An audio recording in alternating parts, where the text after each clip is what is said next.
तो दोस्तों आज की वीडियो में मैं आपको नीलम रत्न के बारे में कि नीलम रत्न किन जातकों को धारण करना चाहिए, कब करना है, कौन सी फिंगर में धारण करना है, कौन सी धातु में धारण करना है, कौन से पक्ष में धारण करना है और इसके धारण करने से क्या फ़ायदे होते हैं, क्या नुकसान होते हैं।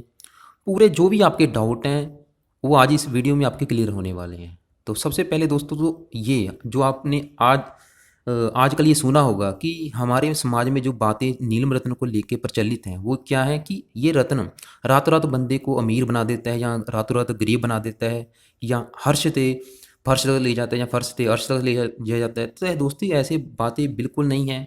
ये सिर्फ हमारे चीज़ की जो एक कमी है उसको पूरा करता है। जैसे कि एग्जाम्पल के तौर पे देखो दोस्तों, मान लो एक इंसान है जिसकी हड्डियां कमज़ोर हैं, तो डॉक्टर उसे क्या कहेगा? डॉक्टर उसे कैल्शियम खाने के लिए बोलेगा, कैल्शियम की गोलियां खाने के लिए देगा। तो दोस्तों अगर वो कैल्शियम खाता है तो उसकी हड्डियां, ये तो नहीं कि हड्डियां उसकी लोहे की तरह मजबूत हो जाएंगी या फलाद बन जाएंगी, सिर्फ उसकी हड्डियों को थोड़ा सा इंप्रूव करेगा कैल्शियम। ऐसे ही दोस्तों जो रत्न होता है, ये जो शनि अगर आपकी कुंडली में कमज़ोर बैठा है या बलहीन बैठा है उसकी थोड़ी सी पावर को बढ़ाएगा।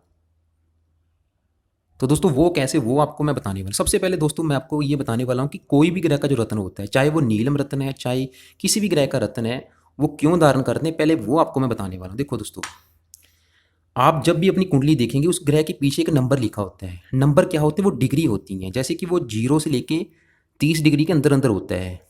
यानी कि देखो, अगर किसी ग्रह के पीछे आप अपनी कुंडली चेक करो, उसमें किसी ग्रह के अगर पीछे 0 नंबर, 1 नंबर, 2 नंबर, 3 नंबर लिखा है तो ये क्या होती है? बाल अवस्था होती है। यानी कि इस अवस्था में अगर कोई ग्रह होता है तो वो बाल अवस्था में होता है। यानी कि जो भी अच्छे ही चाहे बुरे फल देगा, बिल्कुल कम मात्रा में, यानी कि सिर्फ 20-25-30% मात्रा में।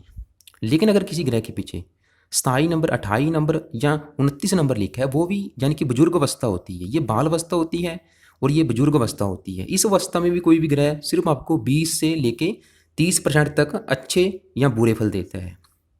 लेकिन अगर किसी ग्रह के पीछे 10 नंबर से लेके 20 नंबर, यानी कि 20 डिग्री के अंदर अंदर उसकी डिग्री है, तो वो ग्रह पूरा बलवान होता है। यानी कि वो 100% आपको अच्छे फल देगा। इस अवस्था को हम किशोर अवस्था कहते हैं। तो दोस्तों अगर आपकी कुंडली में शनि ग्रह, चाहे कोई भी ग्रह, अगर वो 10 डिग्री से लेके 20 डिग्री के अंदर बैठा है तो उस ग्रह का आप कभी भी रत्नदान ना करें, क्योंकि वो ग्रह ऑलरेडी पहले ही बलवान बैठा है। क्योंकि ये रत्न क्या करता है, इस वह उस ग्रह की सिर्फ बल को बढ़ाएगा। मान लो आपका, जैसे कि ग्रह मैंने बताया कि अगर वो 0, 1, 2, 3 डिग्री के अंदर बैठा है, यानी कि उसके ग्रह के पीछे ये नंबर लिख रखे हैं, तो वह ग्रह आपका बाल अवस्था में है। तो रत्न धारण करने से, चाहे वो शनि का रत्न है चाहे किसी ग्रह का, मान लो शनि ही आपका कुंडली में 1 डिग्री, 2 डिग्री या 3 डिग्री का बैठा है, तो वह बाल अवस्था में है। तो रत्न धारण करने से क्या होगा? यानी कि वो बाल अवस्था हो जाएगी जवान अवस्था। ये उसकी डिग्री को प्लस करेगा। प्लस करने पर जो आपको ये शनि 20% फल दे रहा है वो आपको 100% फल देगा। कहने का मतलब ये उसकी सिर्फ पावर को बढ़ाता है। इस रत्न को जब आप अपनी फिंगर में धारण करते हैं तो शनि ग्रह की ये रश्मियों को सोख के आपके शरीर के अंदर भेजेगा। लेकिन दोस्तों अगर ये आपकी कुंडली में मार्किश हुआ, यानी कि वो अगर आपको पहले से ही बुरे फल दे रहा है, तो आप इसका रत्न धारण ना करें, क्योंकि ये उसकी पावर को, यानी कि उसके बुरे फलों को बढ़ा देगा। हाँ, अगर आपकी कुंडली में ये योग कारक है तो दोस्तों कभी भी रत्न धारण करने से पहले सिर्फ अपनी जन्म कुंडली देख के ही आप रत्न धारण करें। कभी भी बिना जन्म कुंडली के रत्न धारण ना करें। ऐसे ही दोस्तों अगर देखो, शनि आपका अस्त बैठा है। अस्त क्या होता है? अगर ये शनि आपका सूर्य ग्रह के साथ बैठा है तो वो अस्त हो जाएगा। अस्त होने की वजह से वो बिल्कुल ही डेड अवस्था में चला जाता है, यानी कि वो नील हो जाता है। जो भी, चाहे वो अच्छे फल देगा चाहे बुरे फल देगा, बिल्कुल 0% मात्रा में। इस अवस्था में भी आप शनि ग्रह का रत्न धारण कर सकते हैं। लेकिन दोस्तों अगर आपकी कुंडली में शनि 10 डिग्री से लेके 20 डिग्री के अंदर बैठा है तो इस अवस्था में आप उसका रत्न धारण ना करें, क्योंकि वो पहले ही जवान बैठा है। तो शनि देखो क्या करता है, उस ग्रह की सिर्फ उसकी पावर को बढ़ा देगा। अगर आपकी कुंडली में शनि 27, 28, 29 डिग्री का बैठा है तो वो बुजुर्ग अवस्था है। रत्न धारण करने से क्या होगा? उसकी जो पावर है वो 15 डिग्री चली जाएगी, यानी कि वो किशोर अवस्था में चला जाएगा। तो दूसरी बात दोस्तों देखो, शनि ग्रह का जब भी आपने रत्न दान करना है, ये आपने शनिवार के दिन दान करना है। सूर्यास्त के बाद करना है इसे आपने दान। और इसे आपने कृष्ण पक्ष का जो पहला शनिवार आएगा उस दिन इसे दान करना है। और दान कौन सी फिंगर में करना है? देखो, अगर आप मेल हैं, पुरुष हैं, तो आप इसे राइट हैंड की जो सबसे लंबी फिंगर है इसमें दान करें। और अगर आप स्त्री हैं तो आप अपने लेफ्ट हैंड की जो सबसे लंबी फिंगर है इसमें दान करें। और इसे कौन सी धातु में धारण करना है दोस्तों, इसे आप जान तो सोने में भी धारण कर सकते हैं या इसे आप पंच धातु में धारण कर सकते हैं। वैसे मेरे हिसाब से पंच धातु सबसे बेस्ट है। और इसे ये भी आपको पता होना चाहिए कि कितने रत्ती का धारण करना है। देखो 10 किलो के पीछे एक रत्ती होती है, आप अपने वजन के हिसाब से ही इसे धारण करें। तो इसके अलावा इसे धारण करने से पहले आप इसे एक सामने रख के आप इसे कच्चे दूध में या गंगा जल में ज़रूर धो लें। और इसे आप कम से कम शनिदेव का एक माला इसे आप अपनी मुट्ठी में रख के, एक मुट्ठी में पकड़ के दूसरी मुट्ठी से माला पकड़ के शनिदेव का कम से कम एक माला मंत्र जाप करें, शनिदेव से प्रार्थना करें और इसे आप धारण कर लें। तो दोस्तों मैं बता चुका हूँ। देखो सबसे पहले मैं आपको यही कहूँगा कि अगर आपकी कुंडली में ये बनता है धारण करना, तभी आप इसे धारण करें। जैसे कि मान लो यहाँ पे कुंभ लगन की मैंने कुंडली बना रखी है, तो कुंभ लगन क्योंकि इस पूरी कुंडली का मालक लग्नेश शनि खुद है, इस कुंडली में शनि अति योग कर ग्रह है। तो इस कुंडली में अगर शनि आपका लगन में ही बैठा है, अगर वो पहले से ही मतलब लगन में बैठा है, अगर उसके पास अपनी डिग्री अच्छी है, यानी कि वो 10 डिग्री से लेके 20 डिग्री के अंदर बैठा है, तो आप उसका धारण ना करें। अगर शनि यहाँ पे 1 नंबर लिखा है, देखो अगर आपकी कुंडली में शनि 1 नंबर यानी कि मेष राशि में कहीं पे भी बैठा है, क्योंकि 1 नंबर कहीं पे भी हो सकता है, आपकी कुंभ लगन की या मकर लगन कोई भी लगन की कुंडली हो सकती है।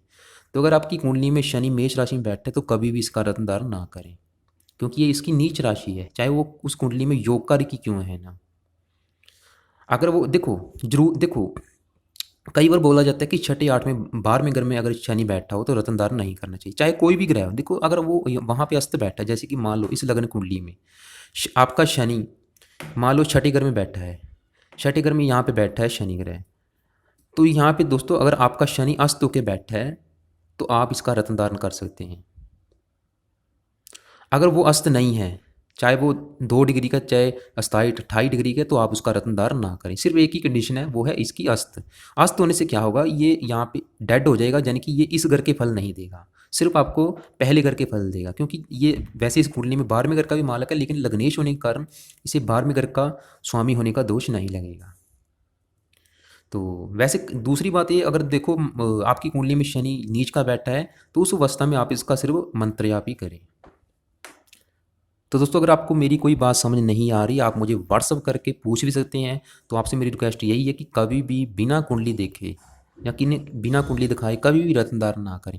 और आप ये गलतफहमी में मत रहें कि रत्न धारण करने से अगर आपका शनि आपको बुरे फल दे रहा है, खराब फल दे रहा है, तो उसकी खराब फलों में कमी आएगी, बल्कि वो आपको अच्छे फल देने लगेगा। ऐसा बिल्कुल नहीं है। रत्न धारण करने से ये क्या करेगा, उस ग्रह की रश्मियों को सोख के आपके शरीर के अंदर भेजेगा, जिसकी वजह से चाहे वो ग्रह आपका अच्छा फल दे रहा है उसके अच्छे फल में वृद्धि होगी, अगर बुरे फल दे रहा है तब भी उसके बुरे फलों में वृद्धि होगी।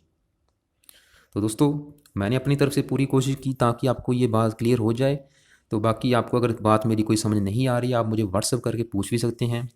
तो अगर आप मेरे से कुंडली दिखाना चाहते हैं तब भी आप मुझे अपनी कुंडली दिखा सकते हैं। तो अगर आप मेरे चैनल में नए आए हैं और ज्योतिष सीखना चाहते हैं तो मेरे चैनल को भी आप सब्सक्राइब कर सकते हैं।